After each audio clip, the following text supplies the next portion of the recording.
For 50 years, Cliff Richard adored one woman. After marrying his best buddy, she married someone else and died in his arms. He continued singing while suppressing British music's greatest heartbreak, never marrying or having children.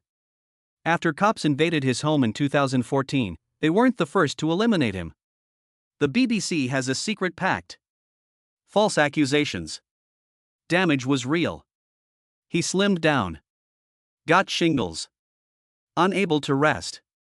Sensed contamination in his home. He was terrified to leave his residence after filling Wembley Stadium. Harry Roger Webb was born in Lucknow, British India, on October 14, 1940, in King George's Hospital. War and revolution were already well underway. World War II was underway. Rising Indian independence protests. British families left the colony after Direct Action Day protests in 1946. They included the Webbs. Harry's father worked in colonialism, but by 1948, this empire was crumbling. They left on a sluggish, crowded ship across the Indian Ocean. Lifeboat SS Ranchi. It transported hundreds of British families from their sole home for 3 weeks. Serving in sunshine becomes rationing in overcast clouds. Cold England was recuperating from war. They moved to a tiny Carshalton, Surrey house. Big rooms and balmy evenings were gone. A child who had lived comfortably was toughened by his rough start. He felt a compulsion to show himself and make something greater out of this bizarre new life after that adventure. Soon, Harry Webb vanished. Harry Greater X observed. He managed talent and saw trends. You need a rock-sounding name, he advised Harry. Cliff, he advised. British, Cliff-like, strong. Next came Richard, a tribute to wild American rock artist Little Richard. Deceased Harry Webb. Birth of Cliff Richard. He altered British music and his name. Move It debuted on August 29, 1958. A rough, harsh, rebellious sound. Nothing beats pure, polite pop then. Cliff was 18. The UK number 2 hit caused a shockwave. British teens got their first rock star. America wasn't his model. His creation was new. One song paved the way for everyone. The Stones, Beatles, and more. Not simply the music. A mania. When Cliff toured that year, Britain went crazy. Girls hollered and fainted. Boy despised him for taking the spotlight. Security officers couldn't stop crowds. Elvis-level craziness. London, Manchester, and Leeds. It never happened here. Cliff hysteria. The press adored it. So did record labels. The madness doubled in 1959. Cliff freed Living Doll. Not even wanting. He found the music overly sweet and artificial. He told his producer he disliked it. But the band made it a slow country ballad.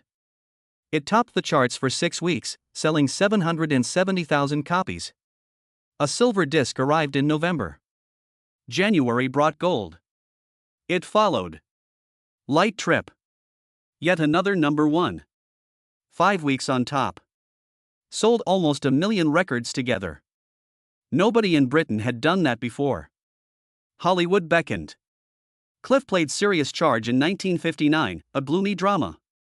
It was serious. It addressed homosexuality, false charges, and moral dilemmas. Cliff was 19, his participation stunned everyone. He starred in Espresso Bongo, a music industry satire, a year later. Made him more than a teen idol with these roles. He wanted to grow, act, and do more than sing. The British pop stars had never done it. The summer vacation followed. The picture debuted in London on January 10, 1963. Around 3,000 fans filled Leicester Square. Cliff couldn't exit his car. It didn't matter that he missed his premiere that night. Before the film opened nationwide, the soundtrack topped the UK albums chart. It was there 14 weeks. The next time, Bachelor Boy, Summer Holiday, and even The Shadows' instrumental, Foot Tapper, were number 1 hits. Topped charts. The film was 1963's second biggest British hit after From Russia with Love. In that year, was elected the UK's most popular film star. The Beatles arrived. Many thought Cliff would be gone. However, Cliff had 6 top 10 hits in 1964, during Beatlemania. Beatles got 5. Constant, On the Beach, I Could Easily Fall, In Love with You kept him in the forefront. Cliff remained at home while the Beatles revolutionized music and conquered America. True Battle. At theaters nationwide, Summer Holiday and the Beatles, A Hard Day's Night collided. Records were broken. British audiences remembered who came first. Paul McCartney admitted. The Beatles left for Hamburg because Cliff had everything figured out in Britain, he said. John Lennon spoke clearly. England had no good music before Cliff Richard in Move It. What happened in 1965 was unexpected. Global Readers Poll by New Musical Express. Who's the best male singer? Fans voted. Cliff beat Elvis, Lennon, McCartney. The Beatles released Help and Rubber Soul that year. Cliff triumphed, even though Elvis sold out everywhere. Why? Although the world changed around him, Cliff kept adapting. Becoming the Beatles wasn't his goal. Not a trend hound. Balanced pop ballads. True appeal and faith-friendly flicks. He maintained. For fans worldwide, that mattered. He was their rock before and after the British invasion. Musicians were unprepared for what happened in June 1966. Cliff Richard stood next to Billy Graham at Earl's Court, not to sing. Proclaim his Christian conversion to thousands. It was no little decision. The nation heard a bold public testimony. He shocked fans who saw him as a British Elvis or Little Richard. They cried. Bewildered, others stood. Their rebellious hero had changed unexpectedly. Not a random moment. 2 years of spiritual journey ended. But doing it in front of Billy Graham's huge audience in the swinging 60s gave it a gravitas no one could deny. That era's rock artists couldn't discuss God. Rebel, push limits, and break rules were their purpose. Cliff's announcement defied pop idol mythology. Instant panic ensued. Some fans believed his music career was over. Several industry insiders suggested he quit and teach. Not far off was that idea. Cliff pondered retiring from performing. Perhaps he couldn't be a true Christian and famous. Who would replace him? Music publications speculated. Booking agents withdrew. Industry said you couldn't be spiritual and famous. Cliff was uncertain too. Then, something altered. Cliff survived. He remained. So, he built something new. He maintained his faith in singing. Instead, he combined them. He was the first UK music star to openly practice his faith and stay on top. Nobody did that previously. Unlike this. He proved you don't have to choose. You may declare your beliefs honestly and yet sell out. Concerts. This was more than professional survival. His identity altered. Cliff eventually admitted his rock and roll image was phony. His confidence was low. His act was fake. Becoming a Christian altered that. He stated, "My confidence increased. Mindset changed. Always right wasn't important. Role pressure removed. He was free to express." He performed well with his newfound confidence, even as the Beatles and Mersey Beat ruled the charts. Cliff got stronger as others fought to keep up. He finally felt himself. The mid-1970s were Cliff's professional low point. He had no charted songs in 1975 for the first time. People thought he was done. Then Devil Woman. His April 1976 song was loud, edgy, and darker than ever before. It told a bizarre psychic story. Stray Cat. Above all, it rocked. It peaked at 9 in the UK and 6 in the US, his first top 10 in America. Over 2 million copies sold. The Cliff returned. More shocking? Hard rock fans embraced him. I'm Nearly Famous badges were worn by Jimmy Page, Eric Clapton, and Elton John to promote his comeback album. Guitar legends publicly honored a once clean-cut and antiquated man. A music writer compared Cliff's latest record to Marvin Gaye's greatest. A complete change, not simply a comeback. The 50s youngster was now a recognized rock star. He kept going. After 25 years, Cliff published Always Guaranteed in 1987. Contemporary music without the decade's tacky synths and ageless vibe. His collaboration with Alan Tarney was inspired by Thriller. The outcome? Platinum album. While at number 5 in the UK for 24 weeks, it sold over 1.3 million copies. 4 album songs reached the UK top 40. Sold 250,000 copies, some became silver. Late 80s Cliff showed he could compete with the best. Then 1988 Christmas. Cliff's Christmas song Mistletoe and Wine is lovely and faith-filled. Summertime, he recorded with tinsel over the mic. After debuting at number 7, the song reached number 1 the next week and stayed there for 4 weeks. In 6 weeks, 750,000 copies were sold. Outselling U2, Kylie Minogue, and Phil Collins, it was the year's largest UK single. By 2024, it was platinum and generating $100,000 in royalties. People still craved it decades later. May 1989 was a highlight. Released his 100th song. Other British artists have never done that. 2,000 supporters were invited to the London Palladium to celebrate. So he played 6 unreleased songs and asked for votes. He chose The Best of Me, the second-place song. It peaked at number 2 in the UK and was certified silver. It reached number 2 in Ireland, 25 in New Zealand, and 59 in Australia. It wasn't simply 100. The industry changed frequently, so remaining relevant was key. The June 1989 Cliff Richard concert at Wembley Stadium was special. It was spectacular. The event held up to its name. Crowded Wembley. Thousands visited for more than music. Time Machine. Cliff tributed Doughboy, his 1958 career-launching TV show, in the opening part of the concert. With others, Cliff performed. He hired British rock and roll legends Vernon's Girls, Dallas Boys, and Kalin Twins. It was like entering a living jukebox for fans. Second half started. Cliff proved he wasn't a nostalgia act then. His recent singles were performed with the confidence of a decades-long chart topper. Cameras rolled. Professionally filmed, the concert became a live record and TV special. No ordinary gig. The historic moment was planned. In 1989, won the Bright Awards top accolade. The amazing musical contribution. The prize wasn't everything. The mark was bigger. The only performer to have number 1 hits in 5 decades was him. 50s, 60s, 70s, 80s, and 90s. 100 singles had been issued by then.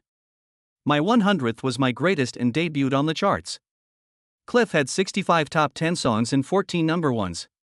No competitor came close. On June 30, 1990, another milestone occurred a year later. Knebworth Park, a big charitable performance for Nordorf Robbins Music Therapy. As part of a renowned group, Cliff performed with The Shadows, Floyd, Clapton, McCartney, John, and Genesis. And Phil Collins appeared. The audience stayed wet and singing as Tears for Concerns opened. Cliff demonstrated his worth again by performing among rock's biggest names. Then December 1990. New song, Savior's Day. It was composed by Chris Eaton in October 1989 and pitched to Cliff at a Rolls-Royce Christmas party. Cliff heard the demo in the car and stated, "This is number 1." He was correct. The song debuted at number 6 on December 8, then rose to number 3 and 2. On December 23, it dethroned Ice Ice Baby at number 1.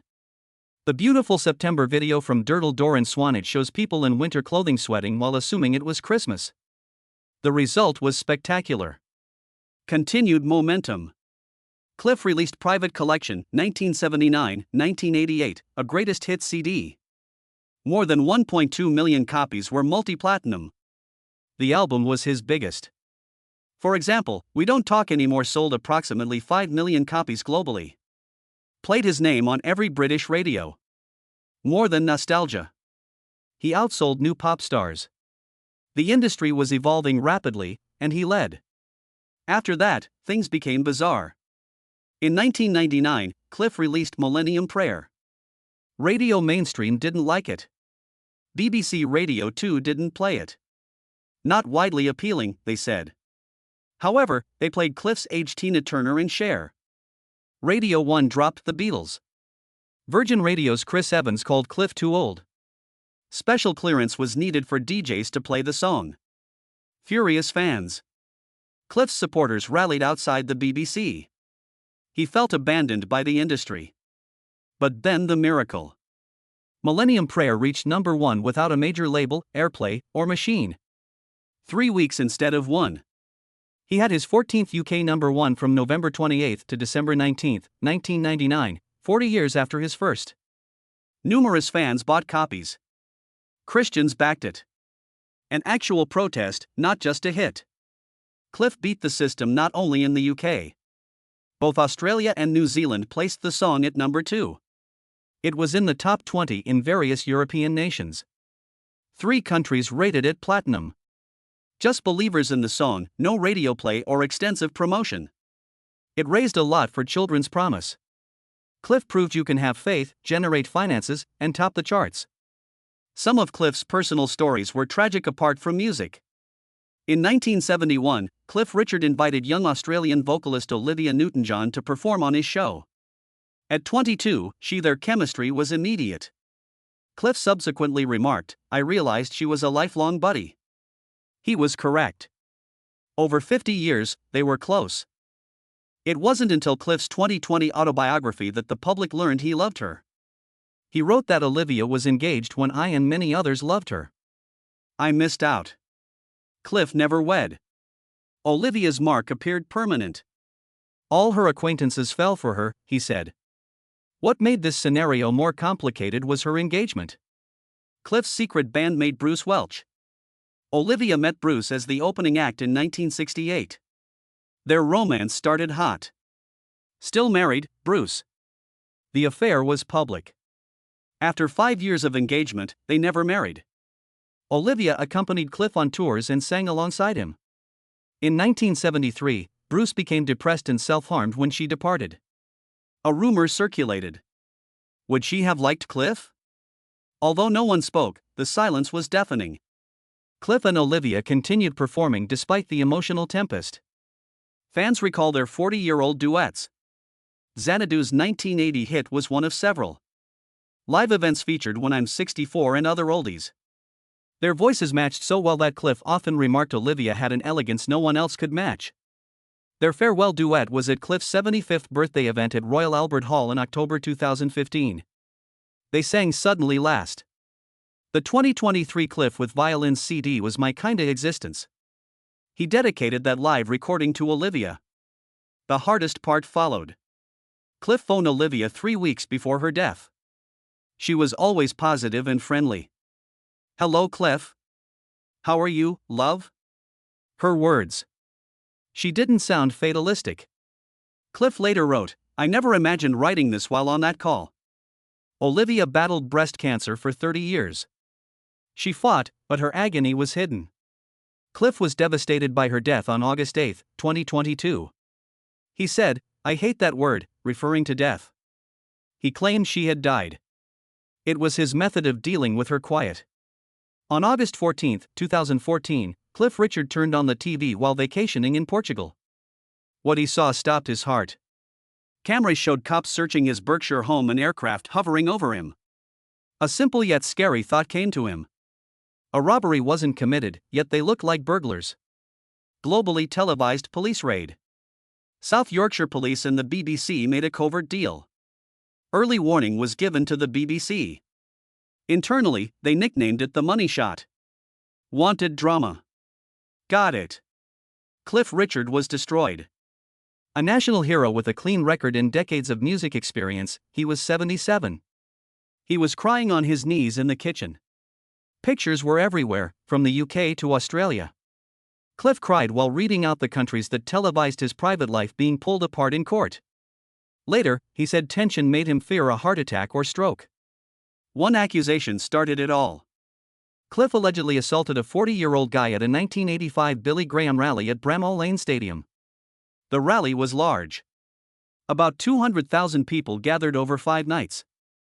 Cliff went on stage with Graham to advocate his Christian mission since 1966. The accusation collapsed quickly. An athletic room was where the alleged attack occurred, he said. Its problem? In 1985, that space didn't exist and the sporting gear was housed elsewhere. This took 22 months for the police to investigate. They dismissed allegations from their own cops who guarded Cliff that night and always accompanied him. Nobody interviewed them. It took nearly 2 years to investigate. $800,000 public money yielded no charges. None. The damage was done. The BBC submitted Scoop of the Year coverage after the live raid in endless headlines. Although Cliff was under investigation, the broadcaster put the raid footage into an award competition. Later, the ruling alone earned the BBC $20,000 in aggravated damages. The court found it rude and demeaning. Behind the scenes, the death toll rose. Cliff confessed to depression. He sometimes couldn't sleep. He couldn't raise his arms some days. Got shingles. He slimmed down. His fatigue caused him to fall. He felt unsafe in his own home. Even album releases and book promotions were difficult. Everything froze. The world regarded him as a headline, not a guy. A weird moment followed. After the raid, a man tried to blackmail Cliff. His demands included money and threats to spread lies unless paid. Unexpectedly, his sex abuse claim was investigated after his incarceration. Someone tried to extort Cliff with the raid, but he was still a plausible victim. South Yorkshire police paid Cliff $400,000 for tipping the BBC, admitting it was illegal. They publicly apologized. But apologies and legal compensation, even millions, don't erase trauma. They did. In addition to Cliff's damages, the BBC spent over $2 million in legal fees. Prosecutors' decision language still bothered Cliff. The CPS said there wasn't enough evidence to charge. Cliff wasn't satisfied. Wanted it recorded. No bit of proof existed. That cloud of suspicion, that possibility of something remaining, worried him most.